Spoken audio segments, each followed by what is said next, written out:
आप सभी जानते हैं हमारे भारत देश में एक अंग्रेज अधिकारी बहुत कुख्यात और बहुत क्रूर आ गया था, जिसका नाम था डायर। अमृतसर में उसकी पोस्टिंग हो गई थी और उसने एक रॉलेट एक्ट नाम का कानून बना दिया था। तो उस रॉलेट एक्ट के विरोध में 14 अप्रैल 1919 को जलियांवाला बाग में एक बड़ी सभा हुई थी, जिसमें 25,000 लोग शामिल हुए थे।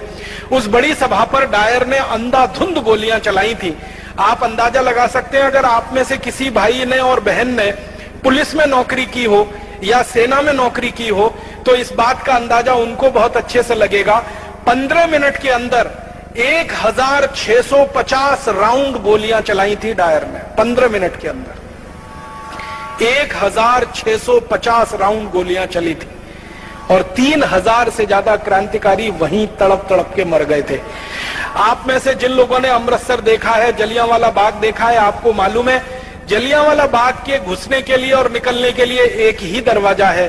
चारों तरफ से वो 4 दीवारी से घिरा हुआ है और दरवाजा भी मुश्किल से 4, 4.5, 5 फीट का है।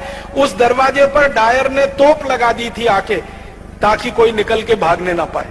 और जलियांवाला बाग में एक कुआं है, बल्कि 2 कुएं हैं, अंधे कुएं के रूप में जाने जाते हैं। अंधाधुंध जब 1650 राउंड गोलियां चली, तो जो गोलियों के शिकार हुए वो तो वहीं पे शहीद हो गए। जो बच गए उन्होंने जान बचाने के लिए कुओं में छलांग लगाई और कुआं लाशों से पट गया, मृत शरीरों से पट गया। और 15 मिनट तक अंधाधुंध गोलियां चलाकर हंसते हुए खिलखिलाते हुए डायर वहां से चला गया। रास्ते में जाते हुए अमृतसर की सड़कों के दोनों तरफ जो भी भारतीय नागरिक उसको मिला, उनको गोलियां मारकर पीछे तोप के मुंह से रस्सी से बांधकर घसीट कर वो लेके गया था।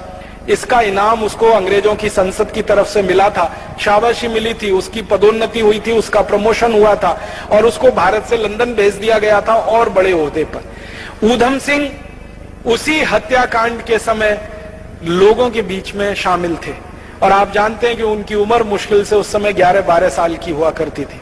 तो उस हत्याकांड के समय जब वो शामिल थे और उन्होंने अपनी आंखों से देखा, तो उन्होंने संकल्प लिया था और संकल्प उनका यह था कि जिस डायर ने क्रूरता के साथ मेरे देश के नागरिकों की हत्या की है, इस डायर को मैं नहीं छोड़ूंगा। यह मेरे जीवन का आखिरी संकल्प है।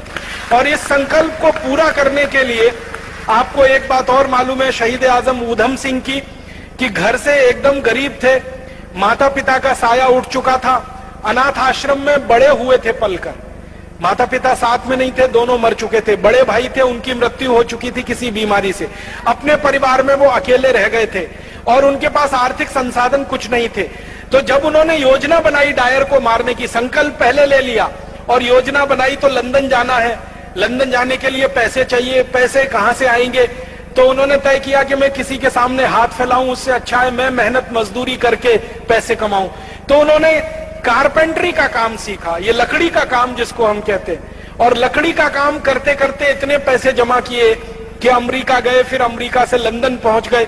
लंदन पहुंच के फिर एक होटल में काम किया पानी पिलाने का, ताकि कुछ पैसे इकट्ठे हों और बंदूक खरीदी जा सके, पिस्तौल खरीदी जा सके।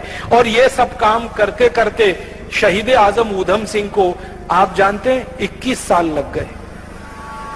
1919 में जलियांवाला बाग हत्याकांड हुआ था, 1940 में जाकर उन्होंने अपना संकल्प पूरा कर पाया था। 21 साल वो पैसों के लिए परिश्रम के साथ कहीं ना कहीं अपने जीवन को लगाते हुए संकल्प के लिए जिंदा थे। 21 साल के बाद 1940 में किंगस्टन एक जगह है लंदन में, किंगस्टन पैलेस, वहां पर जब डायर का एक बड़ा कार्यक्रम हो रहा था और उसको मालाएं पहनाई जा रही थी और उसका सम्मान किया जा रहा था, उस कार्यक्रम में ऊधम सिंह पहुंचे थे और अपनी जेब से रिवॉल्वर निकालकर तड़ातड़ 3 गोलियां मारी थी। और 3 गोलियां मारकर एक ही वाक्य कहा था कि आज मैंने 21 साल पहले का मेरा संकल्प पूरा किया है और मैं अब इसके बाद 1 मिनट जिंदा नहीं रहना चाहता, 1 मिनट भी जिंदा नहीं रहना है, अब मेरे दिल की इच्छा पूरी हुई है। तो रिवॉल्वर को अंग्रेज अधिकारी के सामने जब उन्होंने सौंपा, तो अंग्रेज अधिकारी के हाथ कांप रहे थे, उसको ये लगता था कि ये मुझे भी नहीं मार देगा। तो ऊधम सिंह ने कहा घबराओ मत, मेरी तुमसे कोई दुश्मनी नहीं है, मेरी तो डायर से दुश्मनी थी जिसने मेरे देश के 3000 लोगों को मारा। क्रांतिकारियों का इतना ऊंचा आदर्श कि जो संकल्प लिया है उसी की पूर्ति के लिए जीवन लगा देना है, उसमें 10 साल लगे, 15 साल लगे, 20 साल लगे, 21 साल लगे, ये शहीद आजम ऊधम सिंह से सीख।